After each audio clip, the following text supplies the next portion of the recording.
Filipenses 3, 13 a 14 fala assim: mas uma coisa faço, é que esquecendo-me das coisas que para trás ficam, avançando para os que estão diante de mim, prossigo para o alvo, pelo prêmio da soberana vocação de Deus em Cristo Jesus.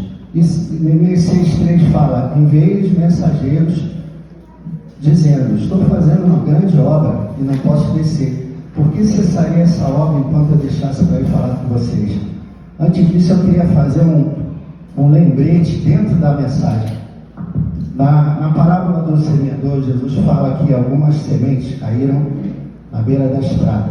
E o que aconteceu? As aves rapidamente comeram essas sementes. O que quer dizer isso, basicamente? Ela não deixou, as aves não deixaram essas sementes darem raízes, enraizarem. Ou seja, a palavra foi dita e ela rapidamente foi perdida. Então eu quero chamar a atenção dos senhores, das senhoras, de todos os presentes, para que a gente se mantenha focado. Mantenha focado, não vamos deixar os pássaros roubarem a palavra. Essa palavra é muito importante para mim. Eu estava falando hoje com a minha esposa que, enquanto eu preparava, ela estava o tempo todo falando comigo, me apanhei uma barbaridade com essa palavra. E eu acredito que tenha sido Deus que me pediu para falar, porque eu estava orando no carro e veio claramente: fale sobre distrações. E o tema de hoje vai ser distrações. A gente vive num mundo que já passou comercialmente por algumas fases. A fase da agricultura, inclusive a Bíblia foi escrita nessa fase comercial, agricultura e pecuária. Depois vieram as grandes navegações, quando o nosso país foi descoberto, que também era agricultura, né, especiarias da Índia. Logo em seguida veio a fase da Revolução Industrial. Revolução Industrial na Inglaterra veio e trouxe máquinas e trouxe produção em série, e logo depois veio a fase da informática, da internet. E alguém sabe em que momento a gente está hoje? A gente está na era da atenção. Você clica num vídeo e você vê e fala assim: poxa, está ensinando tanta coisa aqui, mas de graça não. O preço da sua atenção tem valor. Hoje em dia as empresas focam e investem bilhões, com B de Brasil, em inteligência artificial, marketing digital, algoritmos, tudo para trazer a sua atenção. Por quê? Porque com a sua atenção eles vendem, e é isso que eles querem fazer. Então hoje a gente vive esse fenômeno cultural e social, onde a nossa atenção ela é exigida o tempo todo. Só que não é apenas um fenômeno cultural, isso é uma batalha espiritual, e a gente vai falar disso hoje aqui. Por quê? Porque a nossa energia é limitada. Se você dispersa a sua energia em várias direções, o que acontece? Você deixa de focar no principal. E o que Deus quer que a gente faça com a nossa energia? O que a gente faz com a nossa energia, basicamente? Faz o que ele nos pede para fazer, faz a vontade dele.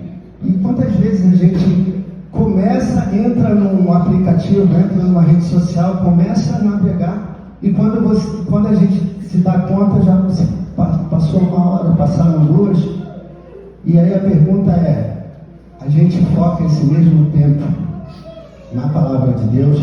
A gente foca esse mesmo tempo no nosso tempo devocional? O inimigo, ele quer nos distrair. Porque com a distração, ele não necessariamente precisa nos destruir. Ele só precisa nos distrair com tantas coisas que acontecem no mundo. Por quê? Porque se ele te distrai, o que acontece contigo? Ele te anula. Porque você quer ir para uma direção e ele não deixa. Porque tem outras várias atenções para você dar. E a tua energia vai sendo diminuída. E se ele consegue te distrair, te anular, você mesmo se autodestrói. E a gente vai ver isso muito claramente na Bíblia. Distração é uma palavra latim que significa ser puxado em diversas direções. E o dicionário nosso fala: distração é qualquer coisa que tira o nosso foco do que realmente importa. Então, a distração tem esse poder de tirar a gente do foco do que realmente importa. E aí eu te pergunto, por que a distração é tão perigosa? Porque quando a gente peca, a gente sabe que é errado. Então o pecado, ele tem o poder de nos dizer: você está errado. A distração não. A distração essencialmente não é uma coisa errada. E não é pecado. A distração é bom, é uma coisa boa até. Só que Deus não quer o bom para nós.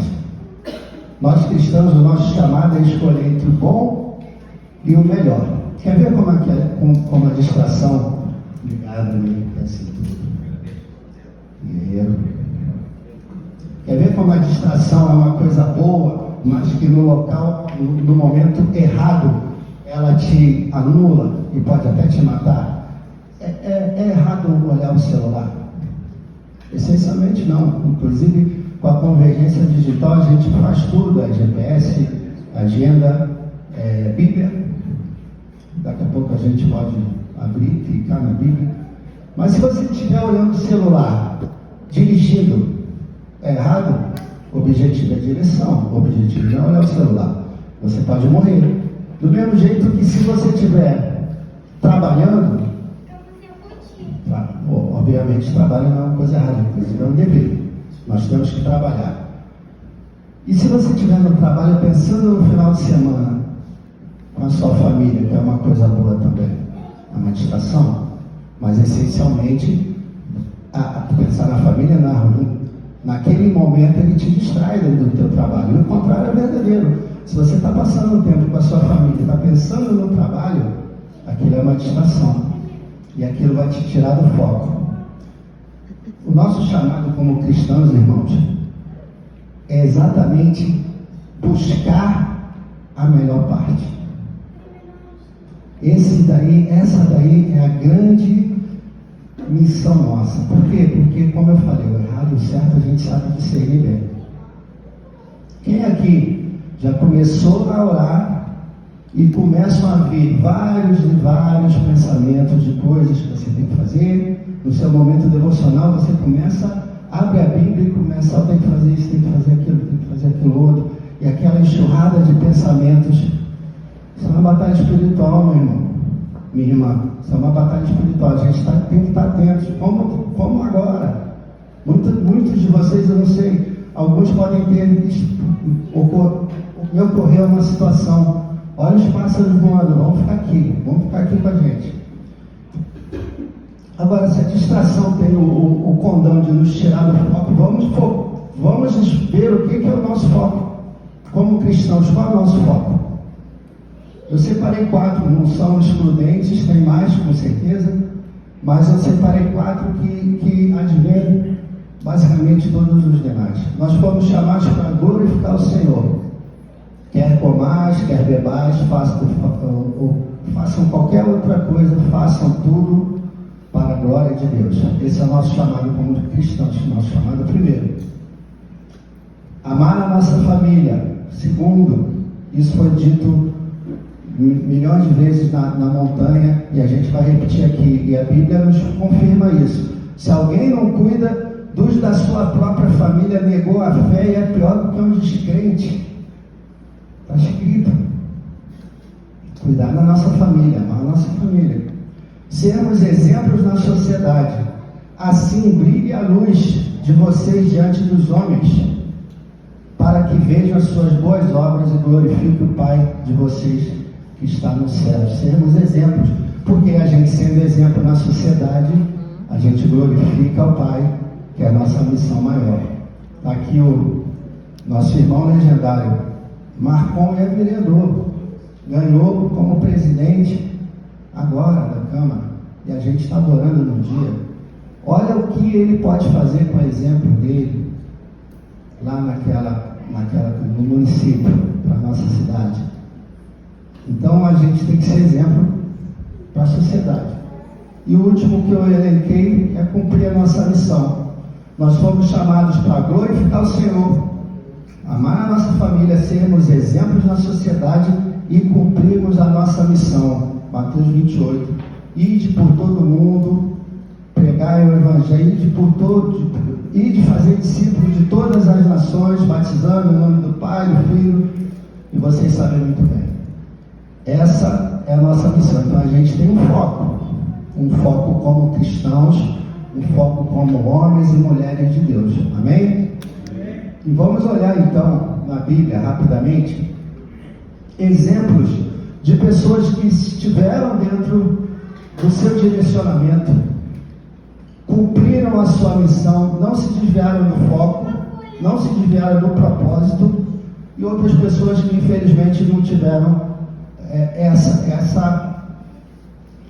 não tiveram esse insight no momento e não escolheram a melhor parte. O primeiro que eu queria falar é o apóstolo Paulo, e é o nosso texto base. Esquecendo-me das coisas que atrás ficam, avançando para as que estão diante de mim, prossigo para o alvo. Vocês sabem quem foi o apóstolo Paulo? Claro que vocês sabem. Mas uma coisa que a gente não lembra muito é que ele era um perseguidor. Pessoas foram mortas aos pés dele. Pelo menos um que a gente viu, Estevão. O apóstolo Paulo, ele depois teve um encontro com Jesus e se converteu. Mas antes disso acontecer, o que ele fazia? Ele perseguia cristãos. Olha só, mas tem um detalhe aí que muitas vezes a gente não se apercebe. O apóstolo Paulo não era um guerreiro, não era um sanguinário com espada matando todo mundo. Ele não fazia isso sempre. Ele era um devoto, ele era um estudioso, ele era um judeu muito zeloso da lei, como eu e você. Se a gente aparecesse ali uma seita, começasse a falar e tal, e Jesus não é nada disso, tem um outro, a gente ia ficar bravo, a gente de repente ia com poder querer fazer alguma coisa. E ele era um jovem, a Bíblia fala que ele era um jovem, que estudou, na verdade, com o Gamaliel, que, segundo a tradição, foi um dos maiores rabinos do primeiro século, Gamaliel. Estudou provavelmente até os 30 anos, porque a idade sacerdotal começava aos 30, né? Jesus começou o ministério dele aos 30, exatamente para cumprir a lei, que é a partir dos 30 que você pode exercer. Então, Paulo devia ter lá os seus 30 anos, um jovem, zeloso, devoto, dedicado, e de repente, ele teve um encontro com Jesus. Se o Paulo se prendesse no passado, talvez ele tinha até tirado a sua própria vida, porque imagina ele pensando em Estevão: poxa, um homem bom, uma palavra tão forte, e eu persegui esse homem, e eu entreguei carta, e eu dedurei ele, mataram ele, apedrejaram ele, os principais do povo apedrejaram na minha frente, podia estar ombrando aqui comigo, podia estar trabalhando aqui, quantas coisas a gente ia fazer, por que eu fiz isso? Porque depois que ele teve o encontro com Jesus, ele reconheceu qual era importante a missão, tanto que ele se dedicou, foi um gênio do Novo Testamento, e escreveu quase todo o Novo Testamento. Paulo, ele ia ficar se remoendo com esse passado ruim,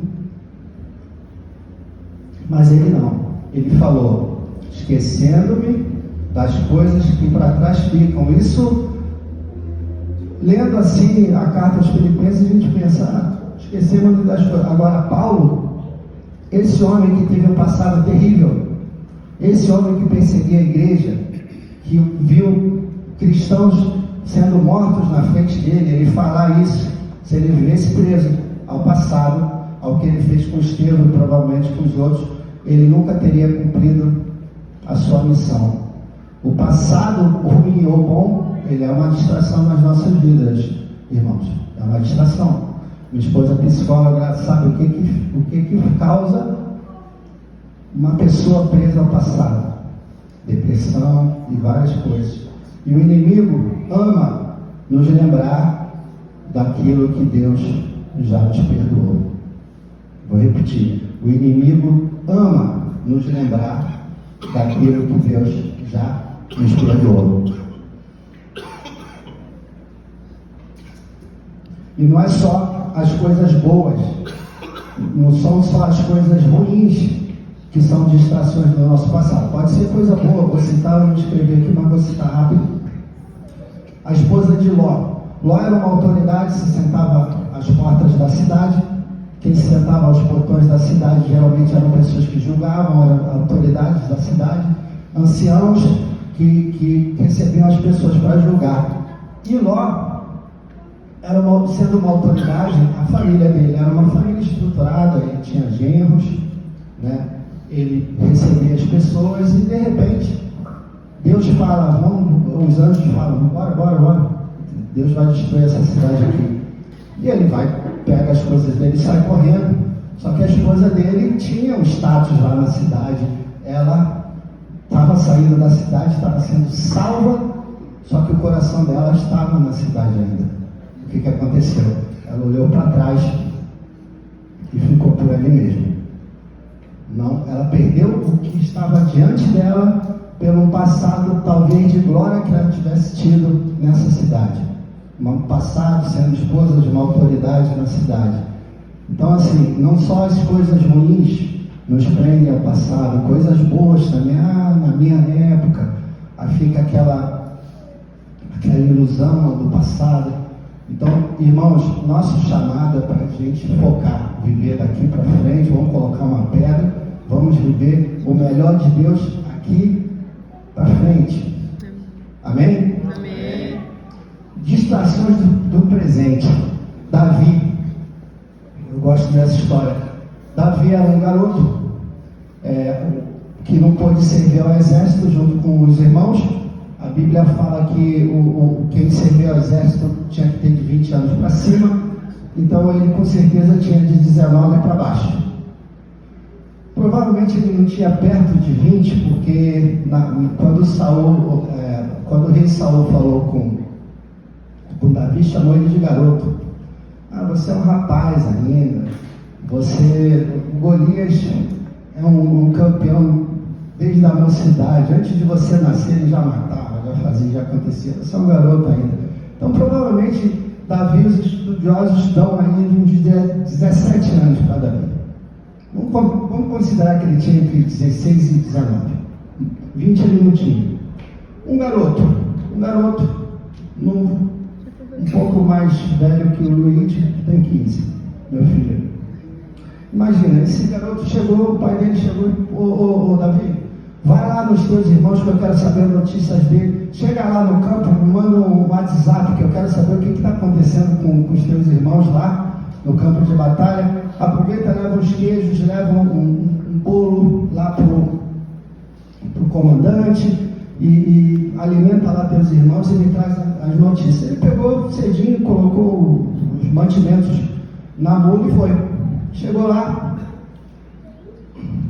viu aquela situação, aquela batalha armada, o vale de Elá, alguns aqui em cima, outros em cima de lá do exército inimigo, e um gigante de 2,90 metros deferindo impropérios para o povo de Israel. Ele chega, acha aquilo estranho e começa a perguntar: o que está acontecendo aí? Quem é aquele incircunciso, tal. Aí o que o pessoal falou? Cara, não está vendo? Ali é um gigante, ninguém consegue enfrentar esse cidadão aí. Aí o Davi chegou, perguntando, aí o irmão mais velho: você abandonou as ovelhas do meu pai? Claro, os irmãos todos estavam na guerra. Ele era o único que podia cuidar das ovelhas. Ele falou uma coisa errada? Não. Você deixou lá as ovelhas do meu pai? Deixou? Né? Do nosso pai? Você vê aqui, eu bem sei do teu coração. Davi já tinha sido ungido, né? Rei. Eu bem sei do teu coração, você vê aqui, está curioso e tal. Davi podia ter falado várias coisas. Olha, eu estou aqui obedecendo o pai. Eu vim aqui trazer, inclusive, comida para você. Você está falando um monte de besteira. Você está com inveja porque o profeta, o sacerdote, o juiz Samuel, o grande Samuel, me ungiu. Foi lá em Belém me ungiu. E não te ungiu. Você está com inveja. Você está cheio de medo aí por causa do gigante, sendo que Deus é mais forte. Ele podia ter falado um monte de coisa. Sabe o que Davi falou para Eliabe? Eu só fiz uma pergunta e a Bíblia fala: e ele se desviou. Sabe por que ele se desviou?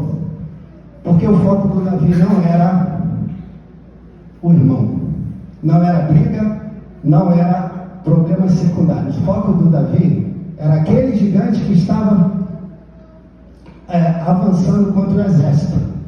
Só que tem um detalhe: ele chegou no último dia.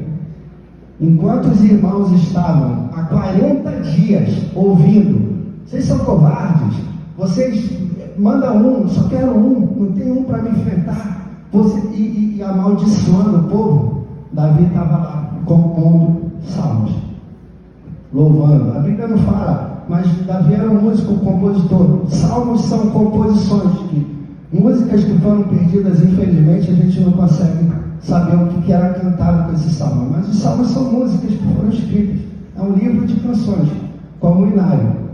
E o Davi estava lá louvando, a sós com Deus, com a sua harpa, vendo tudo acontecendo, as ovelhas ali. Enquanto ele estava sendo forjado pelo Senhor, no a sós com Deus, os irmãos estavam lá, no meio da batalha, sendo forjados pela opinião do gigante. Então aqui a gente tem uma lição muito importante. Nós temos que definir o nosso foco antes que o mundo faça, antes que as opiniões, muitas vezes boas, que chegam para nós com ar de conselho sábio, façam na nossa cabeça.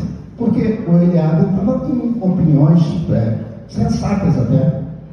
Você é muito novo, né? Você abandonou meu pai, nosso pai, abandonou as ovelhas. Mas essas opiniões não serviam para o propósito de Davi, que tinha um foco firme. E o que aconteceu? História. Davi virou rei, ganhou do gigante, e ele era tão fiel, tão acusado também, né? Porque ele não perguntou: o que eu faço para ganhar desse gigante? Como é que eu luto com ele? Ele não falou isso. Quem lembra? Ele falou: o que eu vou ganhar depois que eu derrotar esse gigante? O que eu ganho quando eu derrotar esse gigante? Ele já estava pensando lá na frente. Por quê? Porque Davi tinha um coração, forjado pelo a sós com Deus. E aqui eu paro para fazer um merchan. Nós temos um devocional quinzenal, cada homem um guerreiro, onde a gente estuda e forja o nosso caráter lá. E outra coisa, né? Antes do mundo forjar com as suas opiniões, a gente tem que ouvir de Deus. Então, conclama aos senhores, façam as suas devocionais, as senhoras, a todos aqui, façam o seu momento devocional logo de manhã. Vamos preparar o nosso coração antes que o mundo faça no decorrer do dia, porque eles vão fazer. E assim, tem uma frase que eu gosto muito: se você não prioriza a sua vida, o mundo vai fazer. Se você não prioriza a tua agenda, você vai sentar na frente da televisão, vai ficar maratonando série, e você tem que se perguntar: é isso que eu quero? Esse é o foco que eu tenho que ter na minha vida? Se você não priorizar o teu orçamento, sabe o que vai acontecer?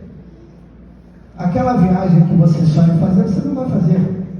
Aquele carro que você quer trocar, você não vai conseguir, porque você vai chegar lá, você não tem orçamento, você gasta, Então, a gente tem que priorizar a nossa vida, o nosso orçamento, a nossa agenda, porque se a gente não fizer, alguém vai fazer por nós. E Marta e Maria, terminando com essa história famosa. Marta estava lá fazendo um monte de coisa, preparando, afinal ela ia receber o mestre. Ela estava fazendo alguma coisa errada de errado ela estava fazendo? Não, ela está fazendo a coisa certa que talvez a gente fizesse. Ela estava limpando a casa, cozinhando, preparando, porque afinal o mestre ia chegar. E enquanto isso, Maria estava onde? Aos pés de Jesus, ouvindo, aproveitando a presença e tudo que Jesus estava nos ensinando. E a Marta reclamou, com razão: poxa, fala aí para ela me ajudar. Eu imagino a Marta falando assim: ô Jesus, mestre, Maria está aí no bem bom, toda aí, e eu aqui me ralando de trabalhar, e ela não está fazendo nada e o senhor não fala nada. Como imagina Jesus também falando: Marta, você está preocupada com muitas coisas. Maria escolheu a melhor parte. Você está preocupada, e ela entendeu. Daqui a pouco eu não vou estar aqui. Ela entendeu quem fala com ela, quem está aqui. Sou eu. No ano de 2025, Jesus me falou isso, mas podia ter falado: no ano de 2025, teremos bilhões que eu sonhar com esse momento de estar na minha presença, ouvindo a minha mensagem. Filho de Deus, estou aqui, e você está preocupada com tantas coisas. O que diz a palavra? Marta, você está ansiosa e preocupada com muitas coisas, entretanto, pouco é necessário, ou mesmo uma coisa só. E Marta, sua irmã Maria, escolheu a melhor parte, e esta não lhe será tirada.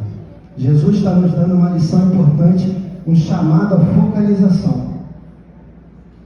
Muitas coisas não vão te levar a lugar nenhum. Poucas coisas direcionadas. É isso que Deus quer para nós.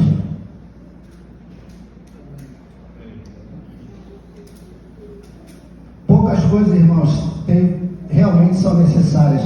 Temos que escolher aquilo que tem valor eterno. Nossa vida é muito, muito, muito valiosa para a gente desperdiçar essas coisas que não têm importância. 1 hora, 2 horas de rede social, de filme, de sei lá o que. É errado isso? Não, mas a gente tem que ter um equilíbrio. Então a nossa escolha, de novo, é entre o bom e o melhor. Entre o bom e o melhor. Focar nas coisas certas. Enquanto Maria estava fazendo coisas para Jesus, Marta estava com Jesus. E essa distração, como eu falei, ela é sutil, ela vem disfarçada de algo bom, mas não é o melhor que a gente tem que fazer. E para fechar, Jesus, nosso mestre, como ele lidou com as distrações? Lucas, clica aí na tua Bíblia, Lucas 9:51. O escritor Dr. Lucas fala o seguinte: Jesus manifestou o firme propósito de ir a Jerusalém. Alguém pode ler o 44? São alguns versículos, 7 versículos antes. Alguém leu o 44? No 51, Lucas 9:51, o autor fala: Jesus manifestou o firme propósito de ir a Jerusalém. E o que ele fala no 44? Quem pode ler? Alto. Ouçam atentamente o que vou lhes dizer. O Filho do Homem será traído e entregue nas mãos dos homens. Exato. Jesus não tinha deixado isso claro em nenhum momento da palavra. Ele tinha falado do templo e tal, falou por mistérios, com enigmas, mas agora ele falou: eu vou morrer, eu vou ser entregue aos homens, eu vou morrer. Só que o que ele falou um pouco depois? O que o autor falou? Jesus manifestou o firme propósito de ir a Jerusalém. Por quê? Porque Jesus era super focado. Mesmo indo para a morte, ele foi cumprir a sua missão. E a sua missão era qual? E foi qual? Morrer e ressuscitar por cada um de nós. Amém? Amém? Jesus cumpriu até o fim. Ele não se deixou distrair nem pelos fariseus. Ele não se deixou distrair por Pedro. Não, eu vou te tirar, o senhor não vou deixar isso acontecer, o senhor nunca vai morrer. Não. Ele não se deixou distrair pelo atalho que o Pilatos ofereceu. Vocês estão na Páscoa aí, tipo, se der a cultura de vocês, escolhe alguém para trocar aí de lugar com Jesus. Não, ele cumpriu até o fim. E Jesus nos chama para vivermos de maneira intencional, focarmos no que realmente importa. Paulo aos Coríntios, na primeira carta aos Coríntios, capítulo 7, versículo 35, ele escreve: eu lhes digo isso para o próprio bem de vocês, não para lhes impor restrições, mas para que possam viver de maneira apropriada, com dedicação ao Senhor, sem distrações. Para que possam viver de maneira apropriada, com dedicação ao Senhor, sem distrações. Ô Dani, faz um fundinho aqui, vamos ficar em pé, fechar os nossos olhos.